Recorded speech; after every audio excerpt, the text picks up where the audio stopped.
তাকে হাত তালি আরে শোরুম তো ভাল লাগছে না আপনার বক্তৃতা, দূর হন।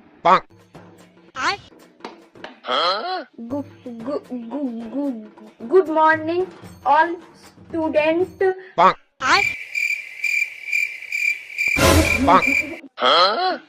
and all teachers. এরিয়া আমি তার দিকে অমন করে তাকাস না। দেখতে পাচ্ছে না তোর জন্য ও স্পিচ দিতে পারছে না, তুই তাকাচ্ছিস কেন? My name is Mita.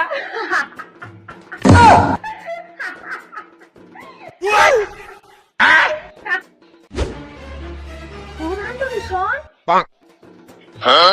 বল তোর আমার মুখ দেখে হাসি পায়? কই না তো। অসভ্য মেয়ে ছেলে তো থাকা। এবার তুমি শোন